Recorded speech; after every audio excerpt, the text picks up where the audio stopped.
Ley 7. La ley del respeto. Por naturaleza, la gente sigue a los líderes que son más fuertes. Si usted la hubiera visto, es probable que su primera reacción no hubiera sido de respeto. No era una mujer de aspecto muy impresionante. Tenía poco más de 1,5 metros de estatura. Casi llegaba a los 40 años, y su piel era oscura y curtida. No sabía leer ni escribir. Usaba ropa gruesa y desgastada. Cuando sonreía, la gente podía ver que le faltaban los 2 dientes frontales superiores. El trabajo de esta mujer era intermitente. La mayor parte del tiempo aceptaba trabajos domésticos en hoteles pequeños, limpiando pisos, arreglando las habitaciones y cocinando. Pero casi todas las primaveras y los otoños, ella desaparecía de su trabajo. Regresaba sin un céntimo y trabajaba nuevamente para reunir poco a poco el dinero que pudiese juntar. Cuando estaba presente en su empleo, trabajaba duro y parecía fuerte físicamente, pero se sabe que también tenía ataques en los que de repente se quedaba dormida, a veces en medio de una conversación. Ella atribuía su aflicción a un golpe en la cabeza que le habían dado en una pelea durante su adolescencia. ¿Quién hubiera respetado a una mujer así? La respuesta es: más de 300 esclavos que la siguieron a la libertad porque conocían y respetaban su liderazgo, al igual que casi todos los abolicionistas de Nueva Inglaterra. Era el año de 1857. El nombre de la mujer era Harriet Tubman. Tubman nació esclava en 1820 y creció en los sembradíos de Maryland. Cuando tenía 13 años recibió un golpe en la cabeza que le causó problemas toda su vida. Estaba en una tienda y un supervisor blanco le ordenó unirse a él para poder golpear a un esclavo que estaba intentando escaparse. Cuando ella se negó y bloqueó el camino del supervisor, el hombre le arrojó una pesa de 2 libras que golpeó su cabeza. Esto casi provocó su muerte y su recuperación tomó meses. A la edad de 24 años, se casó con John Tubman, un hombre negro libre. Cuando ella le habló de escapar a la libertad del norte, él no quiso escuchar. Le dijo que si intentaba escapar, él la entregaría a las autoridades. Cuando ella decidió correr el riesgo e irse al norte en 1849, lo hizo sola, sin decirle una palabra. Aunque ya era libre, juró que volvería a Maryland y libertaría a su familia. En 1850 hizo su primer viaje de regreso como conductora del Underground Railroad, alguien que sacaba y guiaba a los esclavos con la ayuda de simpatizantes a lo largo de todo el camino. Cada verano e invierno, Tubman trabajaba como doméstica, reuniendo poco a poco los fondos necesarios para hacer sus viajes de regreso al sur. Cada primavera y otoño, arriesgaba su vida yendo al sur y regresando con más gente. Era intrépida y su liderazgo era inquebrantable. Era una tarea sumamente peligrosa. Y cuando la gente a su cuidado flaqueaba, ella permanecía fuerte como el acero. Tubman sabía que si los esclavos que habían escapado regresaban, serían golpeados y torturados hasta que dieran información de quiénes los habían ayudado. De modo que nunca permitió que la gente que guiaba se rindiera. «Los muertos no cuentan historias», decía un esclavo temeroso mientras lo apuntaba en la cabeza con una pistola cargada. «Sigues o mueres». Entre 1850 y 1860, Harriet Tubman guió a más de 300 personas, incluidos muchos miembros de su propia familia. Hizo 19 viajes en total, y se enorgullecía del hecho de que nunca perdió a una persona bajo su cuidado. «Mi tren nunca se descarriló», decía, «y nunca perdí a un pasajero». Los blancos sureños pusieron a la cabeza de Tubman el precio de $12,000, una fortuna. Los negros del sur la llamaban simplemente Moisés. Al comienzo de la Guerra Civil, había sacado más gente de la esclavitud que ningún otro norteamericano en la historia, blanco o negro, hombre o mujer. Harriet Tubman No parecía ser candidata al liderazgo porque la suerte estaba contra ella. No había recibido educación. Comenzó su vida como esclava. Vivía en una cultura que no respetaba a los afroamericanos y trabajaba en un país donde las mujeres aún no tenían derecho al voto. A pesar de sus circunstancias, se convirtió en una líder increíble. La razón es sencilla. Los individuos, por naturaleza, siguen a los líderes más fuertes. Todo el que entraba en contacto con ella reconocía su poderoso liderazgo y se sentía obligado a seguirla. Así es como funciona la ley del respeto. La gente no sigue a otros por accidente. Siguen a individuos cuyo liderazgo respetan. Alguien que tiene un liderazgo de 8, en una escala de 1 a 10, en la que 10 es lo más alto, no sale a buscar un 6 para seguirlo. Por naturaleza sigue a un 9 o a un 10. Los menos capacitados siguen a los altamente capacitados y dotados. En ocasiones, un líder fuerte decide seguir a alguien más débil que él. Pero cuando eso sucede, hay una razón. Por ejemplo, el líder más fuerte sigue a uno débil por respeto a la posición de la persona o a sus realizaciones pasadas. O tal vez esté siguiendo la cadena de mando. Sin embargo, por lo general, los seguidores son atraídos a personas que son mejores líderes que ellos. Esa es la ley del respeto. Observe lo que ocurre cuando un grupo de personas se reúne por primera vez. Tan pronto empiezan a interactuar, los líderes que hay en el grupo se hacen cargo inmediatamente. Piensan en términos de la dirección en la que desean ir y a quiénes quieren llevar con ellos. Al principio, la gente se mueve tentativamente en varias direcciones, pero después de conocerse unos a otros, al poco tiempo reconocen los líderes más fuertes y los siguen. ¿Qué es lo que hace que una persona respete y siga a otra? ¿Son las cualidades del líder? ¿Es debido al proceso en que el líder y el seguidor participan? ¿Sucede debido a las circunstancias? Yo creo que todos los factores forman parte de ello. Basado en mis observaciones y en mi experiencia personal, aquí están las 6 formas principales en que los líderes obtienen el respeto de los demás. Primero, habilidad natural de liderazgo. Algunas personas nacen con mayores aptitudes y habilidades para dirigir que otras. Todos los líderes no son creados de la misma forma. Si usted posee una habilidad natural de liderazgo, las personas quieren seguirle. Quieren estar alrededor suyo. Le escucharán. No obstante, uno de los posibles errores más grandes en los líderes naturales es apoyarse solamente en su talento. Segundo, respeto por los demás.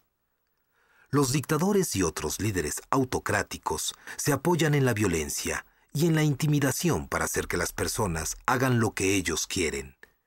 Eso realmente no es liderazgo. En contraste, los buenos líderes se apoyan en el respeto.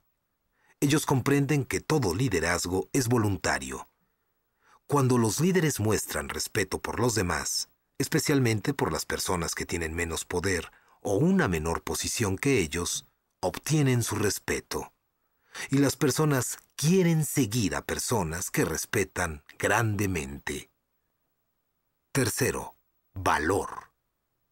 Algo que hizo que las personas respetaran tanto a Harriet Tubman era su tremendo valor. Ella se había determinado a triunfar, o al menos moriría intentándolo. A ella no le preocupaba el peligro. Su misión era muy clara, y ella no tenía miedo. Los buenos líderes hacen lo que es correcto, aún arriesgándose al fracaso, en medio de un gran peligro o bajo una crítica despiadada. Cuarto, éxito. El éxito es algo muy atractivo. Las personas por naturaleza se sienten atraídas a él. Las personas respetan los logros de otras personas. Es muy difícil llevarle la contraria a alguien que tenga un buen historial. Cuando los líderes tienen éxito en sus tareas, las personas los respetan. Cuando triunfan en hacer llevar un equipo a la victoria, los seguidores creen que pueden hacerlo otra vez. Como resultado, los seguidores van tras ellos porque quieren ser parte del éxito en el futuro. Quinto, lealtad. Vivimos en la era de la libre empresa. Los atletas profesionales pasan de equipo a equipo, buscando el mejor contrato.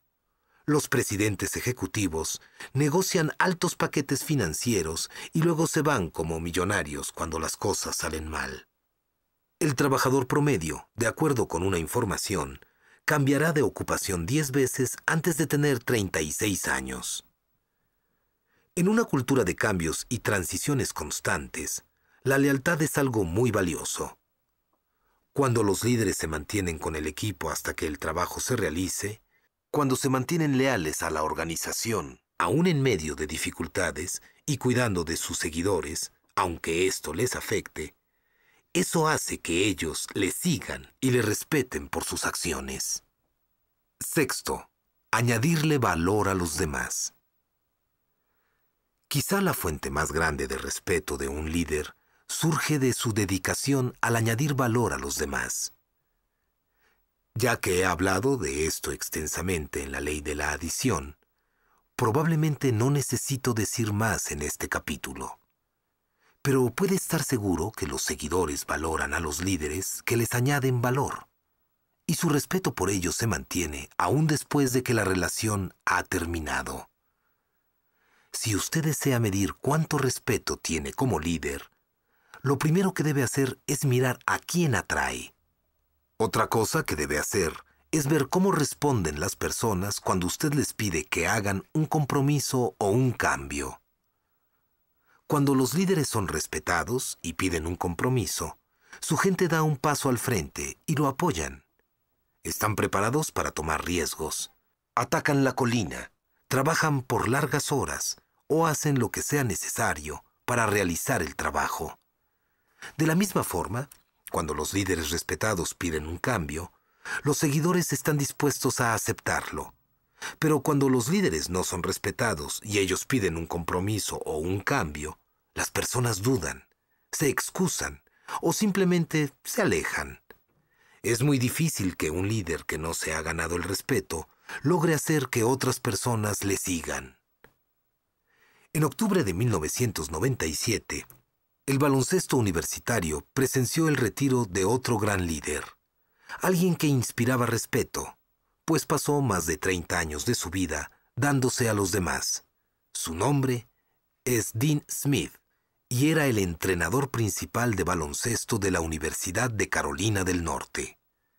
Su liderazgo no solo ganó juegos y el respeto de sus jugadores, sino que también ayudó a producir 49 hombres extraordinarios que siguieron jugando baloncesto profesional. En esa lista hay grandes como Bob McAdoo, James Worthy y, por supuesto, Michael Jordan. No solo uno de los mejores jugadores en driblar o engañar al contrario sin perder el balón, sino también un magnífico líder por derecho propio. Michael Jordan entendió lo que significa seguir a un buen líder. Él se mostró firme en su deseo de jugar para un solo entrenador, Phil Jackson, el hombre que según él es el mejor en el negocio. Esto es comprensible. Un líder como Jordan quiere seguir a un líder fuerte, un líder más fuerte que él. Esta es la ley del respeto. Es posible que el deseo de Jordan haya tenido sus raíces en el tiempo en que el joven de Carolina del Norte, aún en desarrollo, estaba siendo dirigido por su fuerte mentor y entrenador, Dean Smith. Si alguna vez se frustra porque la gente que usted quiere que le siga no lo hace, puede ser que esté tratando de dirigir personas cuyo liderazgo es más fuerte que el suyo. Eso crea una situación difícil. Si usted es un líder de categoría 7 y ellos lo son de categoría 8, 9 o 10, es probable que no le sigan. No importa cuán convincente sea su visión o cuán bien planeado esté su proyecto. ¿Qué puede hacer entonces? Conviértase en un mejor líder. Siempre hay esperanza para un líder que desea crecer. Las personas que por naturaleza son de categoría 7 nunca llegarán a ser de categoría 10, pero pueden llegar a ser de categoría 9. Siempre hay un espacio para crecer. Y entre más se desarrolle, mejor personal usted atraerá. ¿Por qué? Porque las personas por naturaleza siguen a los líderes que son más fuertes que ellos. Ley 8. La ley de la intuición. Los líderes evalúan todas las cosas con pasión de liderazgo. Ya que soy un comunicador y realizo muchas conferencias, las personas desean escuchar a mi esposa, Margaret, y de vez en cuando recibe invitaciones para hablar en un evento. Cuando la fecha se aproxima, Margaret trabaja en su presentación, pero inevitablemente, si hablamos de ello, nuestra conversación es más o menos así. John, ¿cómo crees que debo empezar?, me pregunta. Depende, le respondo. Eso no me ayuda mucho. Margaret, no estoy tratando de portarme difícil. Cada conferencia es diferente. Muy bien, pero ¿qué debo hacer? Yo hablaría con los asistentes antes de que comenzara el evento para saber cómo es el ambiente. Tú sabes, ver cuál es la actitud. También escucharía lo que el anfitrión dijera y a las personas que hablaron antes de mí para saber si debo hablar o mencionar algo que se dijo antes. Buscaría una forma de tener una conexión con la audiencia. Eso no me ayuda, me dice frustrada. Para ser honesto, sus preguntas me frustran tanto como a ella lo hacen mis respuestas. Me cuesta explicarle lo que haría porque la comunicación es algo intuitivo para mí. Es una de mis grandes fortalezas. No estoy tratando de burlarme de Margaret. Ella es mucho más talentosa que yo en muchas áreas. Para darle una idea, cuando me estoy preparando para hablar en un evento y estoy decidiendo qué ropa ponerme, soy un desastre. Pueden pasar dos cosas. Me paro enfrente del ropero, paralizado, sin poder saber qué va con qué. O escojo algo, me lo pongo, voy al cuarto, y Margaret me dice, «Ay, John, no irás vestido así, ¿cierto?» «Oh, no, por supuesto que no», le respondo. «¿Qué crees tú que debo usar?» En un par de segundos, Margaret encuentra lo que debo usar. «No te he visto en esta chaqueta todavía, así que... ¿qué tal esta?», pregunta mientras comienza a agarrar cosas. «Y si usas esta camisa y esta corbata, realmente resaltará». Mientras ella selecciona el pantalón, yo trato de ayudarla escogiendo los zapatos. «No, no puedes usar esos zapatos con esto», dice ella. «Ten, usa estos con este cinturón». Cuando llego al evento, recibo halagos de varias personas por la forma en que voy vestido, y por eso cuando regreso a casa, cuelgo todo el traje junto porque sé que combina bien. Luego, la próxima vez que voy a otra conferencia, me pongo el mismo traje, salgo al cuarto y Margaret me dice, «¿No vas a usar eso otra vez?» Y el proceso empieza nuevamente. La gente que nació con una capacidad de liderazgo natural es especialmente fuerte en el área de la intuición de liderazgo. Otros tienen que hacer un gran esfuerzo para desarrollarla y pulirla. Pero independientemente de cómo se produzca, la intuición es el resultado de dos cosas. La combinación de la habilidad natural, que se halla en las áreas fuertes de una persona, y las destrezas aprendidas. Esta intuición informada hace que los asuntos de liderazgo salten a la vista de un líder de una manera única. Yo considero la intuición de liderazgo como la capacidad de un líder de interpretar lo que está sucediendo. Es por esta razón que yo digo que los líderes son intérpretes. Los líderes son intérpretes de su situación. En toda clase de circunstancias, los líderes retoman detalles que otros no ven. Pueden sintonizarse a la dinámica de liderazgo. Muchos líderes describen esto como una habilidad para oler las cosas en la organización. Pueden percibir la actitud de las personas. Pueden detectar la química del equipo. Pueden saber cuándo las cosas marchan muy bien, cuándo van en descenso o cuándo van a detenerse. No necesitan mirar estadísticas, leer reportes o examinar una hoja de balance. Conocen la situación antes de tener todos los hechos. Ese es el resultado de su liderazgo de intuición. Los líderes son intérpretes de las tendencias. La mayoría de los seguidores se enfocan en su trabajo actual. Piensan en términos de asignaciones, proyectos o metas específicas. Así debe ser. La mayoría de los gerentes se preocupan de la eficiencia y la efectividad. Con frecuencia, tienen un punto de vista más amplio que los empleados, pensando en términos de semanas, meses y años. No obstante, los líderes tienen una perspectiva aún más amplia. Ellos se fijan con anticipación en años y hasta en décadas. Su intuición les dice que algo está sucediendo, que las condiciones están cambiando y que el problema o la oportunidad se están acercando. Los líderes siempre se encuentran unos pasos al frente de los demás. Si no lo hicieran, no estarían dirigiendo. Ellos pueden hacer eso solamente si pueden interpretar las tendencias. Los líderes son intérpretes de sus recursos. Un buen trabajador encuentra un desafío y piensa, ¿qué puedo hacer para ayudar? Una persona con muchos logros se pregunta, ¿cómo puedo resolver este problema?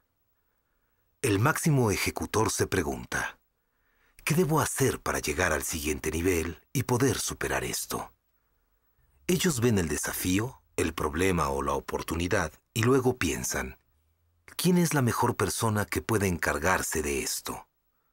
¿Cuáles recursos, materiales, tecnología, información, etcétera, poseemos que nos puede ayudar ahora?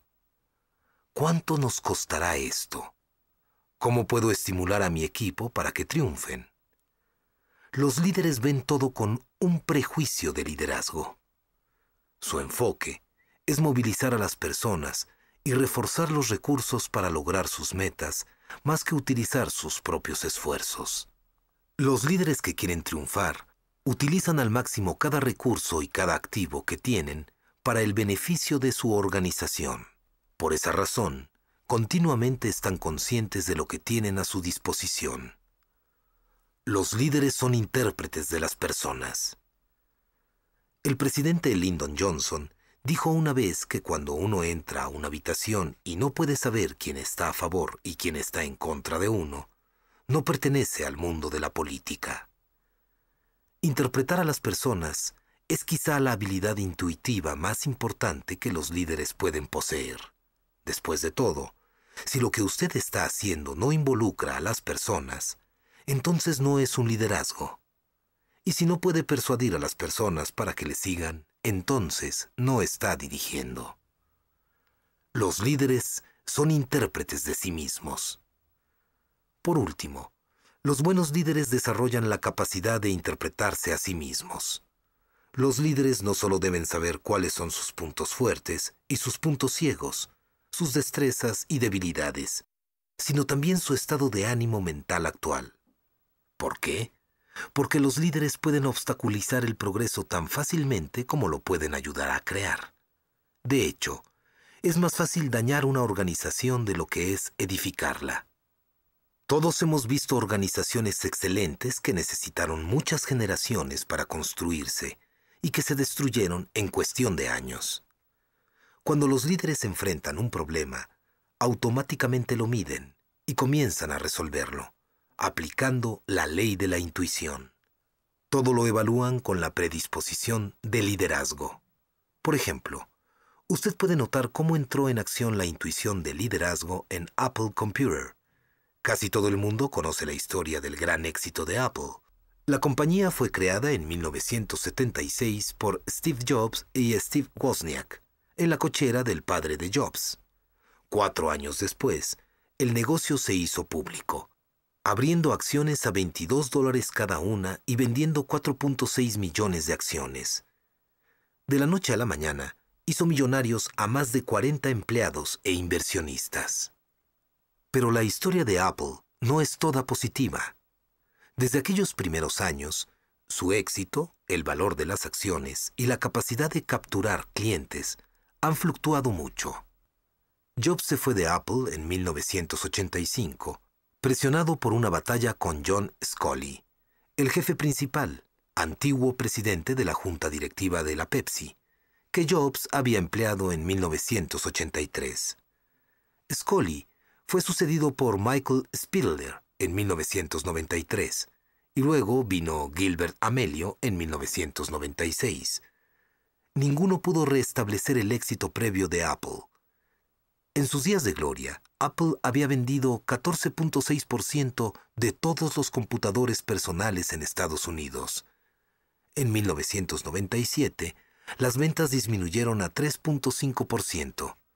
En ese momento, Apple buscó nuevamente el liderazgo de su fundador, Steve Jobs. La gente de la compañía creía que él podía salvarla. Jobs estudió la situación en forma intuitiva e inmediatamente tomó medidas. Sabía que era imposible hacer mejoras si no se hacían cambios en el liderazgo, de modo que rápidamente despidió a todos los antiguos miembros de la junta, excepto 2 de ellos, e instaló nuevos. También hizo cambios en el liderazgo ejecutivo. También despidió a la agencia publicitaria y puso 3 firmas a competir por la cuenta. Jobs también reenfocó a la compañía. Quería volver a las cosas básicas que Apple siempre había hecho mejor. Usar su individualidad para crear productos que hacían una diferencia. Jobs dijo: «Hemos revisado la lista de nuevos productos y eliminado 70% de los proyectos, y nos hemos quedado con el 30% que eran gemas. Además, estamos añadiendo nuevos productos que constituyen toda una nueva forma de ver las computadoras». Ninguna de estas medidas causó una sorpresa especial. Pero Jobs también hizo algo que verdaderamente mostró la ley de la intuición en acción. Tomó una decisión que iba totalmente en contra del pensamiento previo de Apple. Fue un increíble salto intuitivo del liderazgo. Jobs hizo una alianza estratégica con el hombre que los empleados de Apple consideraban su archienemigo, Bill Gates. Jobs explicó: «Llamé a Bill y le dije que Microsoft y Apple debían trabajar más de cerca, pero que teníamos un asunto que resolver, la disputa de la propiedad intelectual. Resolvámoslo». Rápidamente negociaron un trato que arregló el pleito legal contra Microsoft. Gates prometió pagar a Apple e invertir $150 millones en acciones sin derecho a votar. Abrieron el camino para futuras sociedades y llevaron a la compañía mucho capital que era necesario. Esto fue algo que solo un líder intuitivo pudo haber hecho. En Wall Street, el valor de las acciones de Apple de inmediato subió vertiginosamente 33%, y con el tiempo, Apple volvió a obtener algo del prestigio que había perdido años antes. En el año 2001, Jobs realizó otro movimiento en el liderazgo basado en su intuición. Mientras que otros fabricantes de computadoras estaban poniendo la mira en las agendas digitales, él se enfocó en la música. Cuando un contratista y experto en hardware independiente llamado Tony Fadell se acercó a Apple con una idea de reproductor de música digital MP3 y una compañía de ventas de música, Apple la aceptó, aunque varias otras compañías la habían rechazado. Fadell fue contratado y comenzó a trabajar en lo que después sería conocido como iPod. La participación de Jobs con el iPod es un indicio de su liderazgo de intuición. Ben Naus, quien participó en el proyecto internamente, dice: «Lo interesante acerca de iPod es que desde su comienzo ha ocupado el 100% del tiempo de Steve Jobs. No hay muchos proyectos que puedan hacer eso. Él se involucró en cada aspecto del proyecto. ¿Por qué lo hizo? Porque su intuición como líder lo hizo comprender el impacto que ese aparato podía tener. Algo coherente con su visión de crear un estilo de vida digital. Jobs tuvo razón. Las ventas han sido fenomenales y han excedido las ventas de las computadoras de la compañía. Apple comenzó a recibir ganancias mientras otras compañías tecnológicas sufrían. Para la primavera del año 2002, Apple había embarcado más de 10 millones de unidades. Al final del 2005, Apple poseía el 75% del mercado mundial en reproductores digitales de música. La historia de Jobs es un recordatorio de que el liderazgo es realmente más arte que ciencia.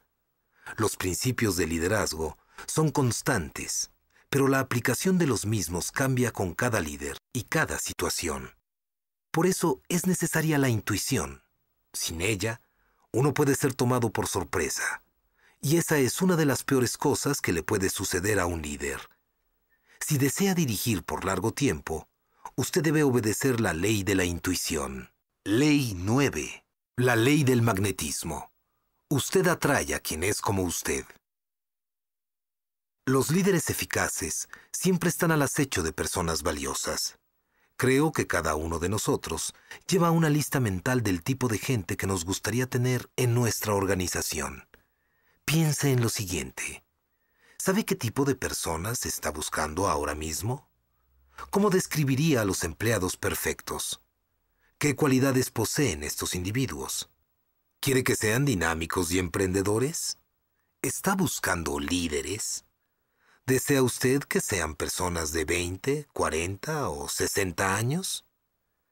¿Qué determina si obtiene las personas que desea y si estas personas poseen las cualidades que busca? La respuesta puede sorprenderlo. Aunque no lo crea, lo que usted quiere no determina a quién atrae. Se determina por quién usted es. En la mayor parte de las situaciones, usted atrae a las personas que poseen sus cualidades. Esa es la ley del magnetismo. Quien es usted es a quien atrae. Cuando yo era niño, mi madre solía decir, Dios los cría y ellos se juntan.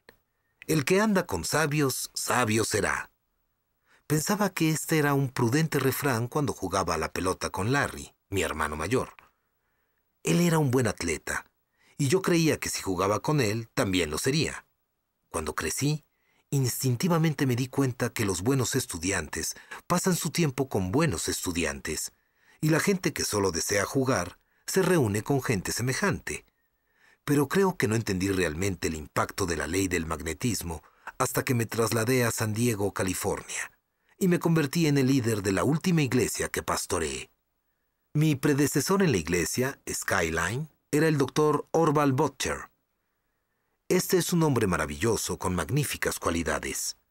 Una de ellas es su maestría musical.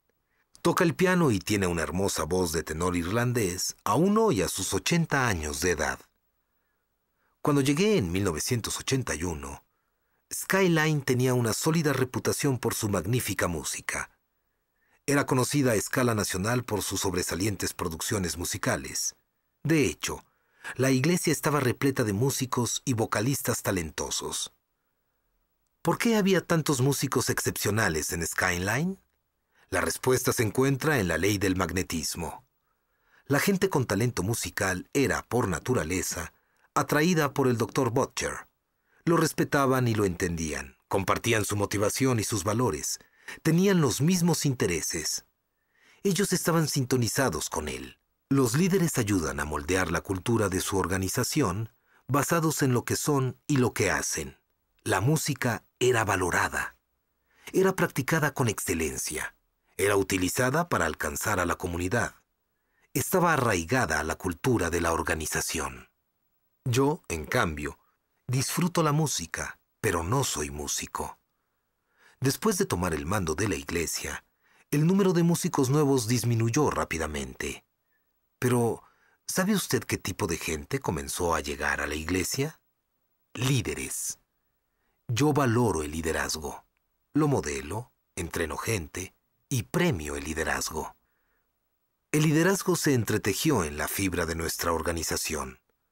Cuando me fui de Skyline, la iglesia no solo estaba llena de cientos de líderes excelentes, sino que también había preparado y enviado a cientos de hombres y mujeres como líderes durante el tiempo que estuve allí. Esto se debió a la ley del magnetismo. Nuestra organización se convirtió en un imán para las personas con capacidades de liderazgo. Si usted ha tenido que contratar y despedir personal, probablemente descubrirá que la gente que lo sigue tiene cosas en común con usted en varios de los siguientes aspectos clave. Generación. La mayoría de las organizaciones reflejan las características de sus líderes claves y eso incluye su edad. Durante la época denominada .com, en los 90, miles de compañías fueron fundadas por personas mayores de 20 años y menores de 40 años. ¿Y a quiénes contrataron? Otras personas contemporáneas. En casi todas las organizaciones, la mayoría del tiempo las personas que son parte de ellas tienen una edad similar a los líderes que les contratan. Por lo general, eso ocurre dentro de los departamentos y de vez en cuando ocurre en toda la compañía. Actitud. Muy pocas veces he visto gente positiva y negativa atraída mutuamente. La gente que ve la vida como una serie de oportunidades y retos emocionantes no quiere escuchar a otros hablar todo el tiempo de lo mal que salen las cosas. Sé que esto se aplica a mí. Y no solo las personas atraen a otras personas con actitudes similares, sino que también sus actitudes tienden a asimilarse entre ellas. La actitud es una de las cualidades más contagiosas que un ser humano posee. Las personas con buenas actitudes tienden a hacer que las personas a su alrededor se sientan más positivas. Aquellas con actitudes terribles tienden a minar las actitudes de los demás. Trasfondo.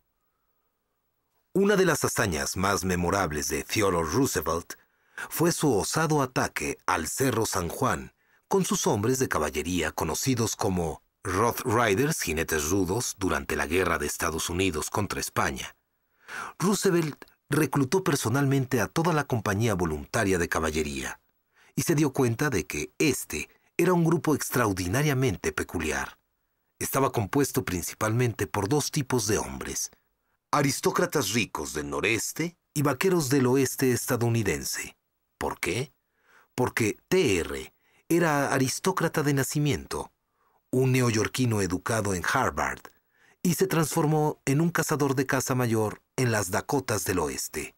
Era un líder fuerte y genuino en ambos mundos, y por eso atraía a ambos tipos de personas.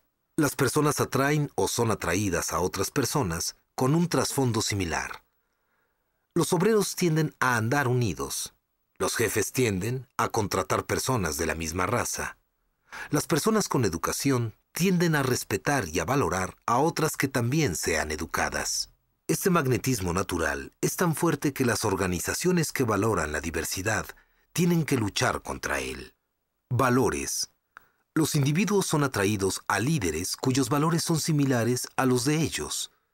Piense en la turba que acudió ante el presidente John F. Kennedy después de su elección en 1960. Él era un joven idealista que quería cambiar el mundo y atraía a personas de un perfil similar. Cuando formó el Cuerpo de Paz y llamó al pueblo al servicio diciendo: «No pregunte qué puede hacer su país por usted, pregunte qué puede hacer usted por su país». Miles de personas jóvenes e idealistas dieron un paso al frente en respuesta al llamado. No importa si los valores comunes son positivos o negativos. De cualquier forma, la atracción es igualmente fuerte. Piense en alguien como Adolfo Hitler. Era un líder muy fuerte, como se puede juzgar por su nivel de influencia, pero sus valores estaban corrompidos hasta la médula. ¿A qué clase de personas atraía? A líderes con valores similares. Eran hombres totalmente perversos. La ley del magnetismo es poderosa. Cualquiera que sea su carácter, es probable que lo encuentre en la gente que lo sigue.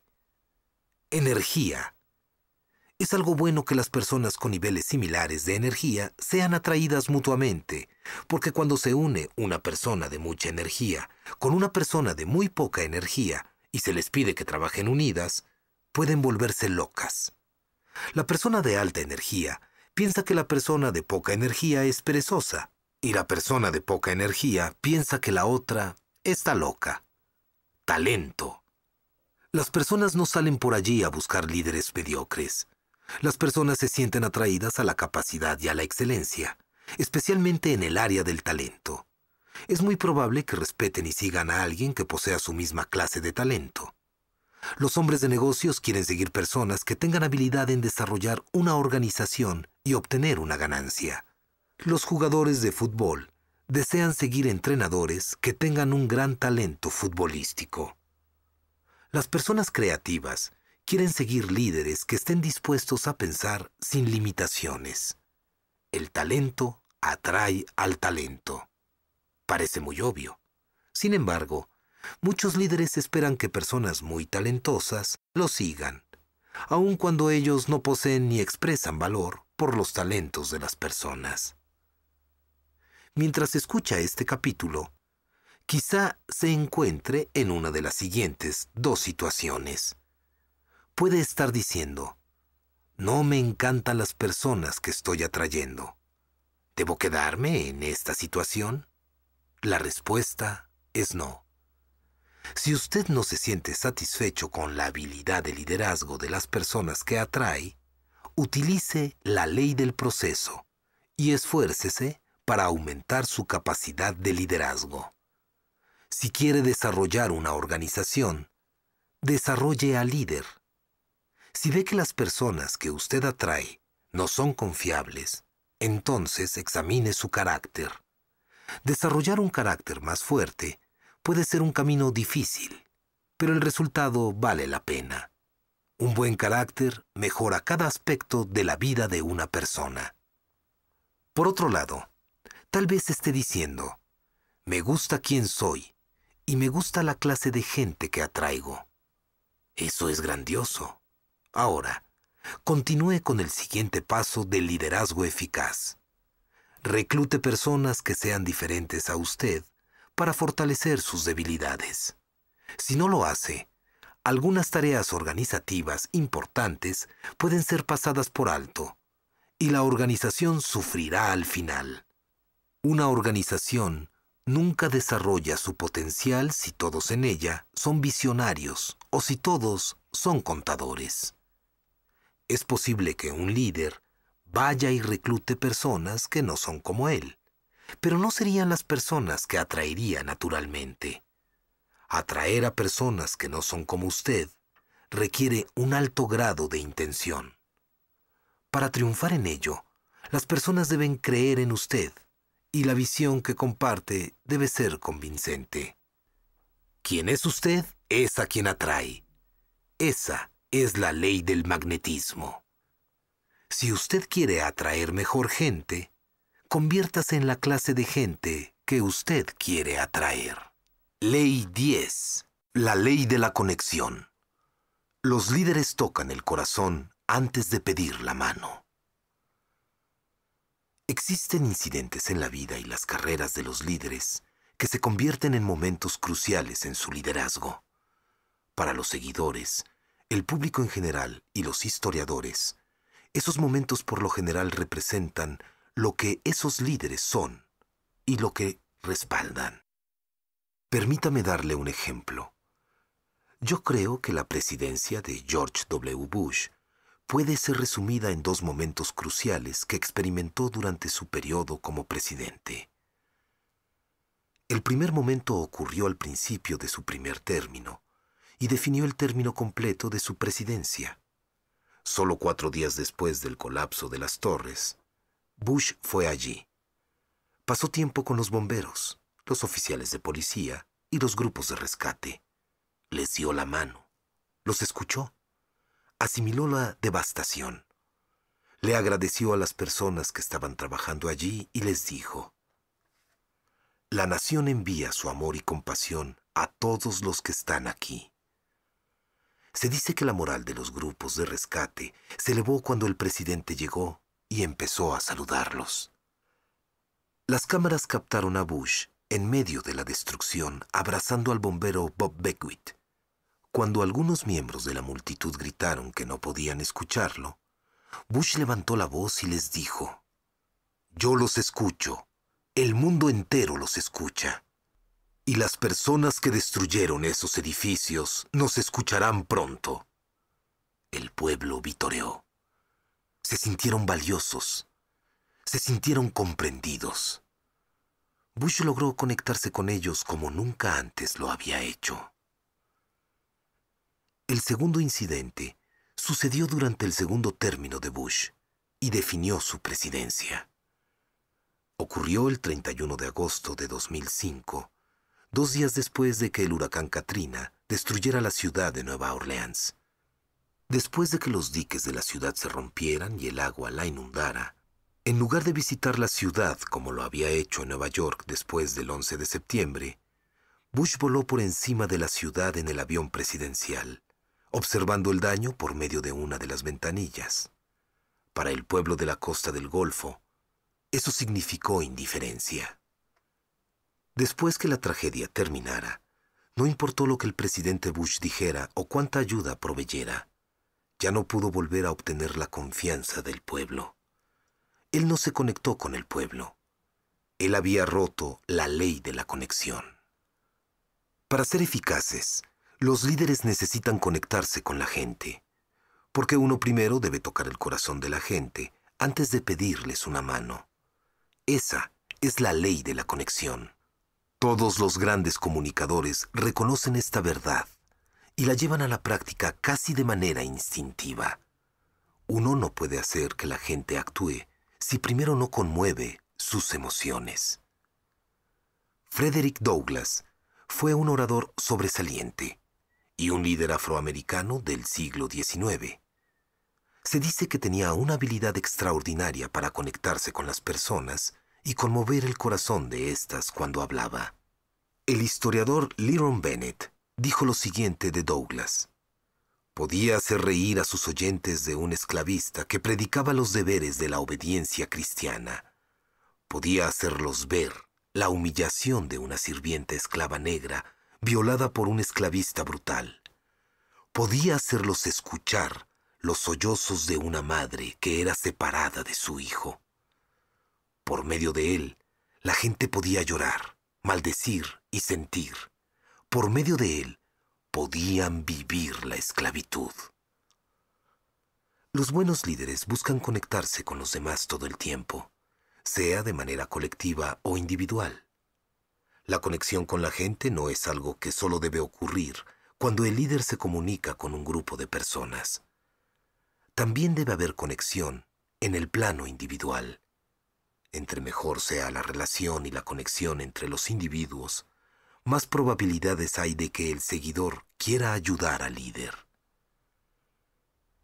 Mi personal se quejaba cada vez que yo decía: a las personas no les interesa cuánto sabe usted hasta que sepan cuánto se preocupa por ellas. Pero también sabía que esto era cierto. Usted adquiere credibilidad cuando se conecta con los individuos y les muestra su interés genuino en ayudarlos. Como resultado, ellos responden generalmente con amabilidad y quieren ayudarle. ¿Cómo se conecta usted? Sea que esté hablando enfrente de una gran audiencia o conversando en un pasillo con un individuo, las directrices son las mismas. Primero, comuníquese con apertura y sinceridad. Las personas pueden detectar la falsedad desde grandes distancias. El entrenador legendario de la NFL, Bill Walsh, dijo: no hay nada más eficaz que un elogio sincero, y no hay nada más feo que un elogio inventado. Los líderes auténticos saben conectarse. Segundo, conozca su audiencia. Cuando trabaja con personas, conocer su audiencia significa aprenderse los nombres, conocer sus historias, preguntarles sus sueños. Cuando se comunica con una audiencia, usted aprende acerca de la organización y de sus metas. Debe hablar sobre lo que ellos aprecian, no sobre lo que usted aprecia. Tercero, viva lo que predica. Quizás lo más importante que uno pueda hacer como líder y comunicador es practicar lo que se predica. De allí surge la credibilidad. Muchas personas están dispuestas a decir algo a una audiencia, pero hacen lo contrario. Esa clase de personas no dura mucho. Cuarto, búsquelos. Como comunicador, me disgustan las barreras de la comunicación. No me gusta estar muy lejos de la audiencia o muy alto en el escenario. Y definitivamente, no me gusta ninguna barrera física entre las personas y yo. Pero el método de comunicación de una persona también puede ser una barrera, sea que esté hablando enfrente de un escenario o sentado junto a alguien en mi oficina. Intento utilizar el mismo idioma de la persona. Busco estar sincronizado con la cultura, el trasfondo, la educación, etc. Me adapto a los demás. No espero que ellos se adapten a mí. Quinto, Enfóquese en ellos, no en usted mismo. Si usted se subiera conmigo a un elevador y me preguntara cómo resumiría el secreto de una buena comunicación, le diría que es enfocarse en los demás y no en usted mismo. Es el problema número uno de los conferencistas sin experiencia y también el problema número uno de los líderes ineficientes. Siempre podrá conectarse más rápido cuando su enfoque no esté en usted. Sexto, crea en ellos. Una cosa es comunicarse con las personas porque usted cree que tiene algo de valor que decir. Otra cosa es comunicarse con las personas porque cree que ellos tienen valor.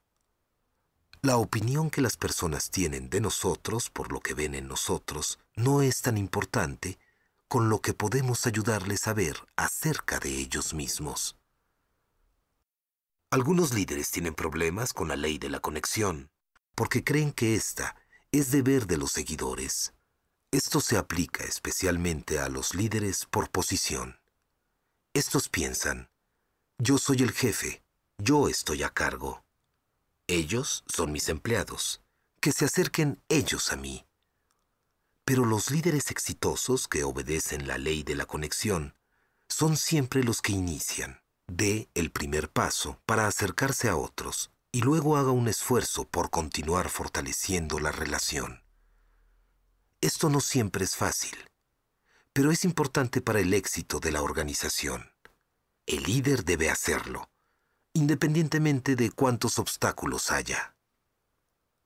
Aprendí esta lección en 1972, cuando tuve que enfrentar una situación muy difícil. Me iba a mudar a Lancaster, Ohio, donde asumiría el liderazgo de una iglesia. Antes de aceptar la posición, un amigo me dijo que la iglesia acababa de atravesar por una gran batalla relacionada con un proyecto de construcción. El dirigente de una de las facciones era la persona más influyente de la iglesia, un hombre llamado Jim Boots, el líder laico electo de la congregación. También escuché que Jim tenía reputación de ser negativo y un disidente. Le gustaba usar su influencia para mover a la gente en direcciones que no siempre ayudaban a la organización. Como varias veces el pastor anterior había tenido encontronazos con Jim, yo sabía que para tener éxito en mi liderazgo debía conectarme con él. De lo contrario, siempre tendríamos un conflicto los dos. Si usted quiere que alguien esté de su lado, no trate de convencerlo. Haga conexión con él. Eso era lo que yo estaba determinado a hacer. Lo primero que hice al llegar allí fue hacer una cita con Jim para verlo en mi oficina.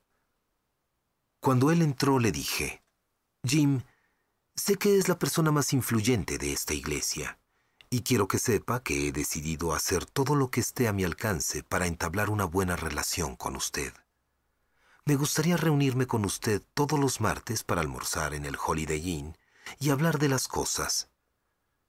Mientras yo sea el líder aquí, nunca presentaré a las personas una decisión sin haberla discutido primero con usted. Realmente quiero que trabajemos juntos. También quiero que sepa que he oído decir que usted es una persona muy negativa, le dije, y que le gusta entrar en contiendas. Si decide trabajar en contra mía, creo que tendremos que estar en lados opuestos. Y como tiene tanta influencia, sé que al principio ganará la mayor parte del tiempo, pero voy a entablar relaciones con las personas y a atraer a gente nueva a esta iglesia. Y algún día tendré mayor influencia que usted. Sin embargo, no deseo contender con usted, continué yo. Tiene ahora 65 años. Digamos que tiene por delante otros 15 años de buena salud y productividad. Si lo desea, estos pueden ser sus mejores años y hacer que su vida sea de provecho. Juntos podemos hacer cosas grandes en esta iglesia, pero la decisión es suya. Cuando terminé de hablar, Jim no dijo una sola palabra. Se levantó de su asiento, caminó hacia el pasillo y se detuvo a beber agua de la fuente. Lo seguí y esperé. Después de un largo rato, se paró erguido y se volvió hacia mí. Cuando lo hizo, Pude ver que lágrimas surcaban sus mejillas. Entonces me dio un abrazo de oso y me dijo: «Puede contar conmigo, estoy de su lado». Y Jim estuvo de mi lado. Resultó que vivió unos 10 años más, y como estuvo dispuesto a ayudarme, juntos realizamos algunas cosas positivas en esa iglesia. Pero esto nunca habría sucedido si yo no hubiera tenido el coraje de hacer una conexión con él ese primer día en mi oficina. Una de las compañías que admiro es Southwest Airlines. La compañía ha sido exitosa y ha dado ganancias, mientras que otras aerolíneas han declarado bancarrota. La persona responsable por el éxito inicial de la organización y la creación de su cultura es Herb Kelleher, el fundador de la compañía y actual presidente ejecutivo de la junta. Me encanta lo que los empleados de Southwest hicieron en la celebración del Día del Jefe en 1994, cuando apareció un anuncio de toda una página en el diario USA Today. Fue escrito y pagado por los empleados de Southwest Airlines e iba dirigido a Herb Kelleher, el jefe principal de la compañía. Gracias, Herb, por recordar a cada uno de nosotros por nuestro nombre, por apoyar el hogar de Ronald McDonald, por ayudar a subir equipaje en el Día de Acción de Gracias, por dar a todos un beso, a todos, por saber escuchar, por dirigir la única aerolínea principal rentable, por cantar en nuestra fiesta de fin de año, por cantar solo una vez al año, por dejar que usemos pantalones cortos y zapatos deportivos para trabajar, por jugar al golf en el clásico del Louvre con un solo palo de golf, por hablar más que Sam Donaldson, por conducir su Harley Davidson a las oficinas centrales de Southwest, por ser un amigo, no solo un jefe. Feliz Día del Jefe de parte de cada uno de sus 16,000 empleados. Una muestra de afecto como esta solo ocurre cuando un líder se ha esforzado mucho por conectarse con su gente. Nunca subestime la importancia de construir puentes en las relaciones entre usted y la gente a quien dirige. Dice un antiguo refrán: para dirigirse a usted mismo, use su cabeza. Para dirigirse a los demás, use su corazón. Esa es la naturaleza de la ley de la conexión. Siempre toque el corazón de una persona antes de pedirle una mano. Ley 11. La ley del círculo íntimo. El potencial de un líder es determinado por quienes están más cerca de él. Cuando vemos a una persona increíblemente talentosa, nos sentimos tentados a creer que el talento por sí solo la hizo exitosa. Creer eso es creer en una mentira. Nadie hace nada grandioso por sí solo. Los líderes no llegan al triunfo por sí mismos. El potencial de un líder se determina por aquellos que están más cerca de él. Lo que marca la diferencia es el círculo íntimo de un líder.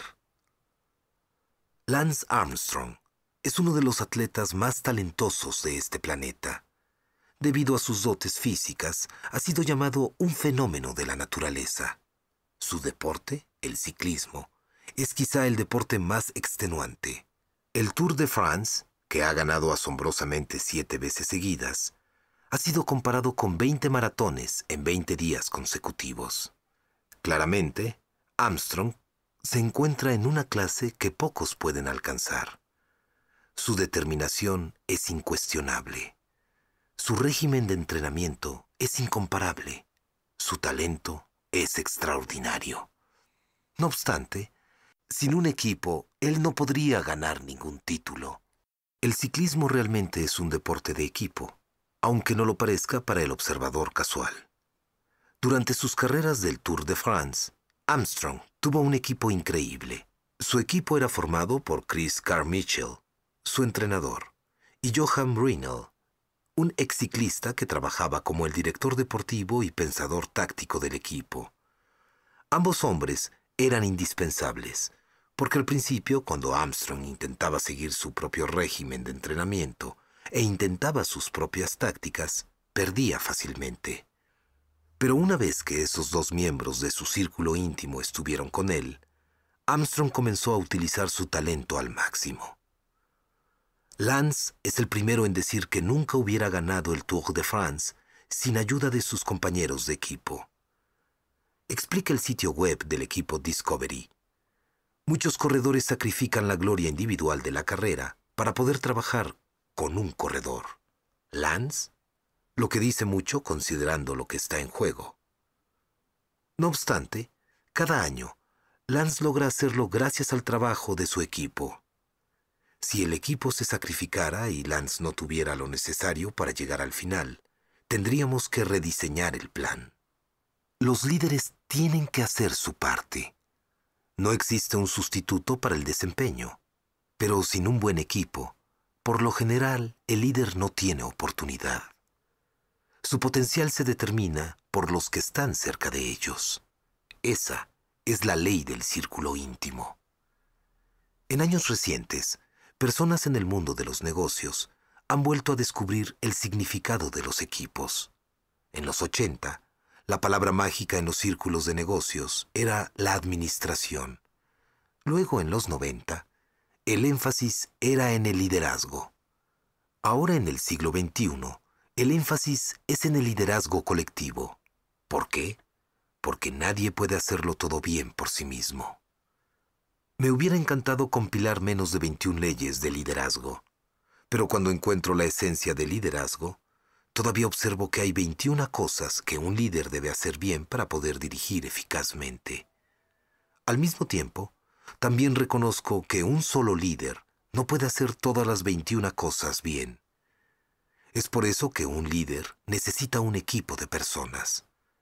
Tal como lo dijo la Madre Teresa, usted puede hacer lo que yo no puedo hacer. Yo puedo hacer lo que usted no puede hacer. Juntos podemos hacer grandes cosas. Ese es el poder de la ley del círculo íntimo. La mayoría de la gente crea un círculo íntimo de personas a su alrededor. Sin embargo, al hacerlo no meditan mucho cómo hacerlo. Tendemos naturalmente a buscar personas que apreciamos o personas con las que nos sentimos cómodas. Son pocas las personas que analizan de qué manera a esas personas impactarán su efectividad o su potencial de liderazgo. Uno puede observar este fenómeno todo el tiempo con atletas cuando son contratados en el ámbito profesional, al igual que los artistas que logran el éxito a escala profesional. Algunos de ellos nunca logran su potencial, y por lo general es a causa de la clase de gente con la que se rodean. Para practicar la ley del círculo íntimo, usted debe poner de su parte al crear relaciones. Al considerar las personas que deben estar en su círculo íntimo, hágase las siguientes preguntas. Primero, ¿tienen una gran influencia con los demás? Una de las claves del liderazgo exitoso es la capacidad de influir en las personas que influyen en otras. ¿Cómo lograrlo? Mediante el reclutamiento de personas de influencia a su círculo íntimo. Eso fue lo que hice con Jim en la iglesia de Lancaster, Ohio. Hablé de él en el capítulo de la ley de la conexión. Jim era la persona más influyente de la organización cuando llegué.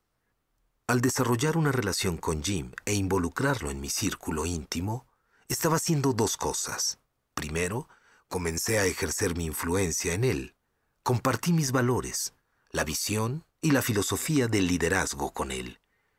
Quería que él fuera un portador de la visión a otras personas en la organización. Segundo, comencé a averiguar qué pensaba, si tenía preguntas u objeciones sobre lo que yo quería hacer. Pude conocerlo e inmediatamente empezar a trabajar con él. Y como él tenía muchos años de experiencia con las personas de la organización, con frecuencia me ayudó a navegar lejos de las explosiones potenciales que yo no conocía. Segundo, ¿traen algo extra al grupo? Debido a mi talento en el liderazgo, por naturaleza atraigo a otros líderes, y también me siento muy atraído a ellos. Se dice que los beisbolistas que saben pegarle bien a la pelota, cuando se reúnen con otros beisbolistas iguales a ellos, se la pasan hablando de béisbol. Lo mismo sucede con los buenos líderes. cuando se juntan, comparten sus experiencias y sus dudas, además de probar ideas. Pero una de las mejores cosas que he hecho en mi carrera de liderazgo es traer a mi círculo íntimo las personas claves que posean puntos fuertes que contrarresten mis puntos débiles. Una de esas personas es Linda Eggers, mi asistente. Siempre les aconsejo a los ejecutivos jóvenes que la primera persona que deben emplear es su asistente. Yo tengo una gema en Linda. Ella ha trabajado para mí por 20 años. Tiene una capacidad mental increíble para los detalles. No se cansa y tiene la capacidad de anticipar lo que necesito antes de que yo me dé cuenta. Es más, ella me conoce tan bien que puede hablar con los demás en mi nombre, sabiendo cómo respondería a las preguntas el 90% del tiempo. Tercero, ¿me añaden valor a mí y a mi organización? En el capítulo de la ley de la adición, expliqué la forma en que las personas añaden, sustraen, multiplican o dividen en lo que respecta a los demás. Las personas de su círculo íntimo deben saber añadir y multiplicar su influencia en los demás. Deben tener un historial comprobado de activos en su organización. A continuación, un antiguo poema de Ella Wheeler Wilcox que mi madre acostumbraba a recitar para mí. Hay dos tipos de personas en la tierra hoy. Solo dos tipos, no más, digo yo. No son los buenos y los malos, pues se sabe bien que los buenos son mitad malos y los malos mitad buenos. No, los dos tipos de personas a los que me refiero son los que saben animar y los que se apoyan. Reúna únicamente personas que saben animar a los demás en su círculo íntimo. Los miembros del círculo íntimo deben añadirle valor a usted también. Eso no es algo egoísta. Si ellos tienen un efecto negativo, eso obstaculizará su capacidad de dirigir correctamente y dañará a su gente y su organización. Cuarto, ¿impactan ellos positivamente a los demás miembros del círculo íntimo? Soy un gran creyente de la química del equipo. Si usted desea que su círculo íntimo vaya a trabajar unido y funcione como equipo, necesita comprender cómo interactúan entre ellos. Primero desea que todos se acoplen. Al igual que un equipo de básquetbol de campeonato, tiene habilidades complementarias y papeles compatibles. Así cada miembro de su círculo íntimo tiene un lugar en su vida donde contribuyen sin pasarle por encima a los demás. Segundo, usted debe buscar que los miembros de su círculo íntimo se ayuden a mejorar mutuamente, que eleven el nivel de acción de todos en el grupo. A veces eso sucede porque ellos se animan los unos a los otros. A veces, por medio de compartir mutuamente información y sabiduría. Y a veces, se da por medio de la competencia amigable. Sin importar cómo ocurra, si ellos pueden mejorar la habilidad de los demás miembros, ellos mejorarán la habilidad de sus líderes. Por supuesto, ningún líder comienza teniendo un círculo íntimo sólido. Cuando los líderes toman nuevas posiciones, con frecuencia deben empezar a reunir su círculo íntimo desde cero. Eso fue lo que me sucedió a mí en 1981, cuando acepté la oferta de dirigir la iglesia Skyline en San Diego, California. La iglesia tenía una gran historia nacionalmente reconocida. Había sido fundada en la década de los 50 por un hombre maravilloso llamado Orval Butcher, que estaba por jubilarse después de un servicio de 27 años. Bajo su liderazgo, el Dr. Butcher había tocado la vida de miles de personas. Era una buena iglesia, pero tenía un problema. No había crecido en años. Cuando llegamos, me reuní con cada miembro del personal para evaluar las capacidades individuales.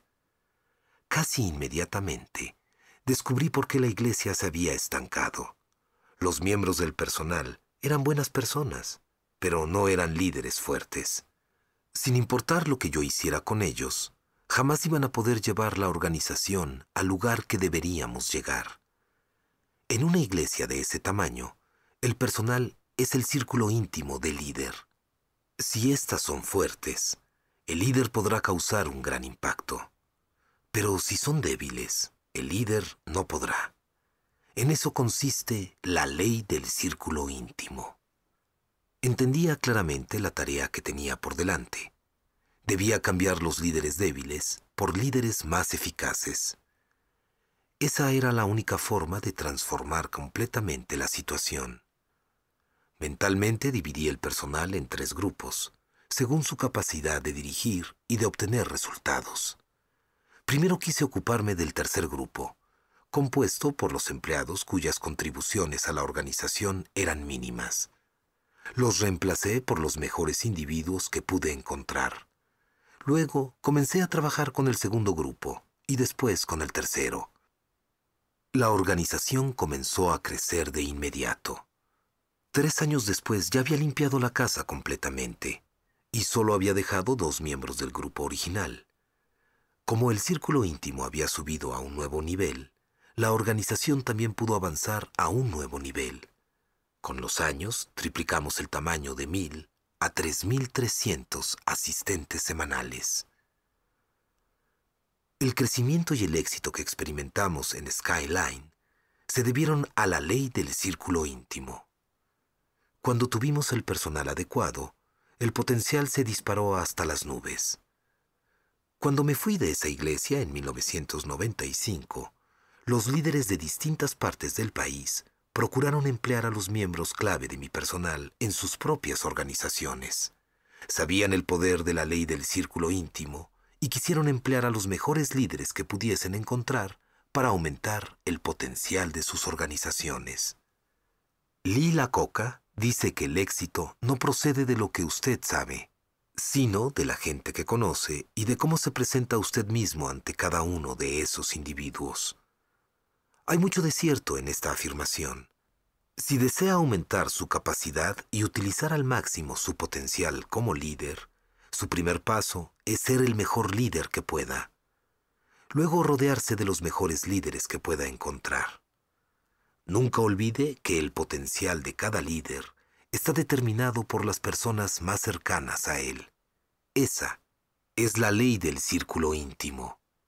Esa es la única forma en que usted puede alcanzar el nivel más alto posible.